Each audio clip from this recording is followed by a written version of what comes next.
Olá, turma. Bem-vindos a mais uma aula de História. Na aula de hoje, vamos estudar o capítulo 7, Mercantilismo e a colonização da América. Nessa imagem que você vê no plano aberto, tem-se a fundação do Rio de Janeiro, um quadro de 1881. Muito bem, estudamos no capítulo 6 sobre a centralização do poder, o absolutismo, no monarca, na figura dos monarcas europeus. Então, acreditava-se que só um Estado centralizado, ou seja, um governo forte, centralizado na figura do rei, seria capaz, de práticas econômicas, capaz de garantir o enriquecimento dos reinos. Então, aqui na página 132, vamos entender sobre as práticas mercantilistas, O que é o mercantilismo.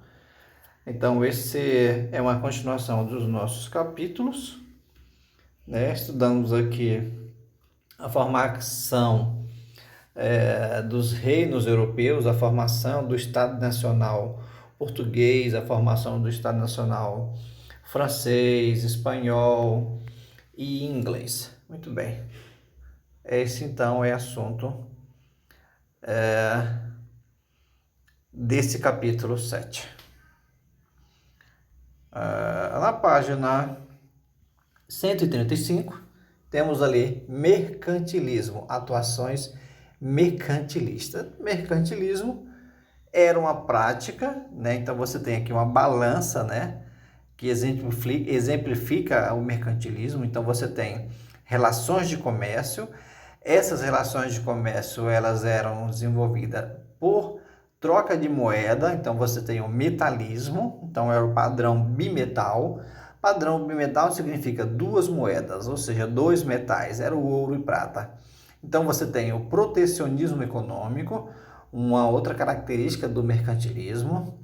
Aumento das taxas de alfandegárias, ou seja, dos produtos que entram, e são cobrados taxas, impostos.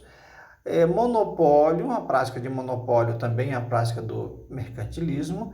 E a questão das exportações. As colônias tinham que desenvolver produtos, o pacto colonial, e vender apenas para a metrópole, aquele sede do país que tinha o controle sobre a colônia.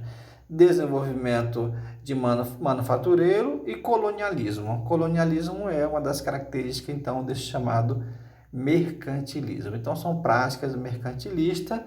Então, você vê esse desenho dessa balança que exemplifica. Então, quais os principais pontos ou características do mercantilismo? Então, você tem em negrito aí, balança comercial favorável, No comércio internacional, buscava-se vender mais do que comprar, Então, isso seria a balança comercial favorável.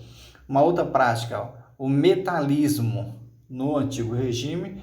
A principal iniciativa da riqueza de um estado é a quantidade de metais acumulado por esse país, Metais preciosos, ouro e prata. Uma outra característica do mercantilismo está aqui, é o protecionismo, Os estados cobravam taxas e tarifas na entrada de produtos importados, dentro do território nacional daqueles países que praticavam mercantilismo.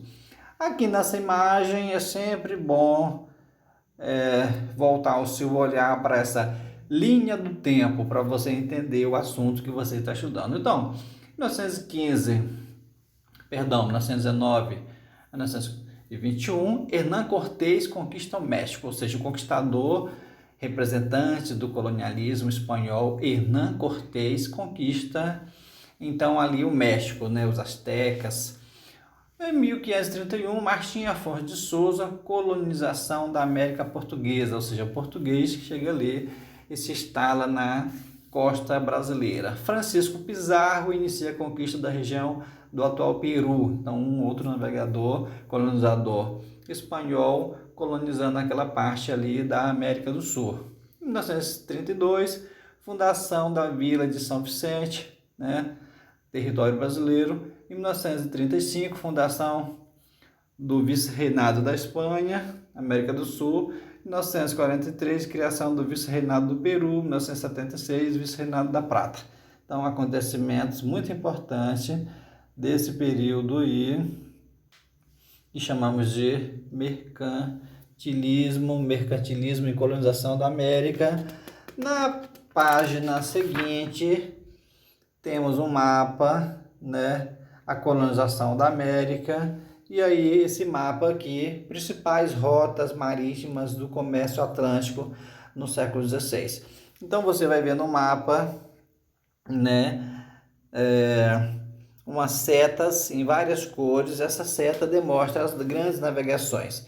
Colonizadores europeus saindo lá da Europa, saindo de portos em Portugal, saindo de postos na Espanha, saindo de postos na França e se dirigindo rumo à América, rumo à América Central, rumo à América Latina e rumo à América do Norte. Então, estabelecendo comércio entre esses países aí.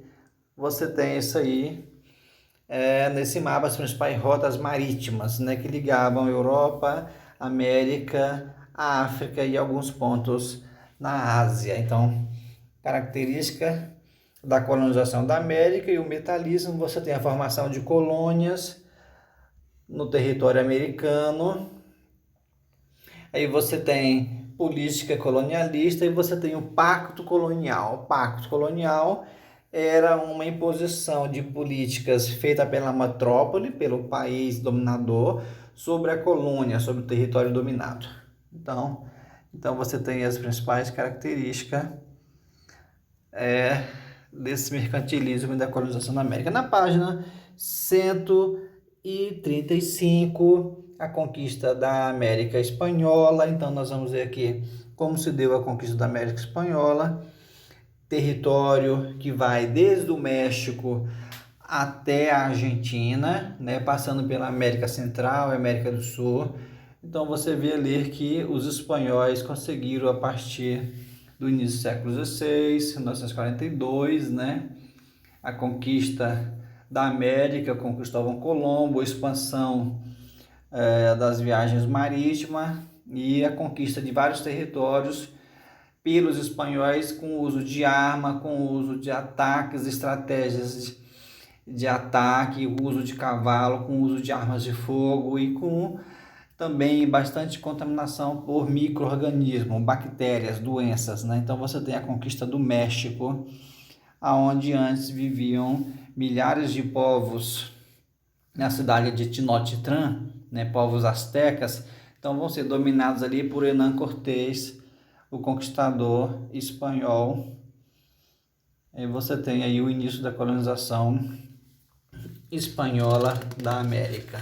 Então, na página 136, você tem a conquista do Peru. Então, temos aqui um quadro, né? Pizarro captura o Inca do Peru. Então, você sabe, claro que nesse território americano, o território americano não estava desabitado.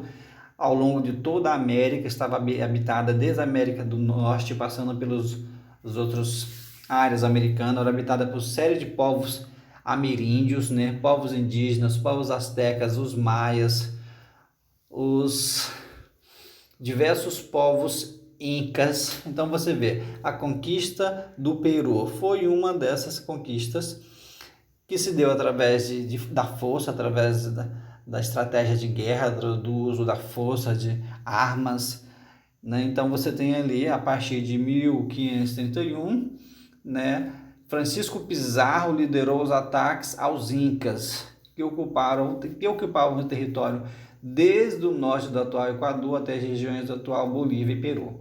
Então você tem aí a morte do imperador que viviam nessa parte da América, e aí você tem a conquista da América por parte dos europeus. Aí mais adiante você tem também a tomada de Cusco, cidade conquistada, né, e incorporada ao Império Espanhol. Então, por enquanto, vamos ficar por aqui, para essa aula não ficar muito prolongada, e façam a leitura desse capítulo e realizem as atividades propostas.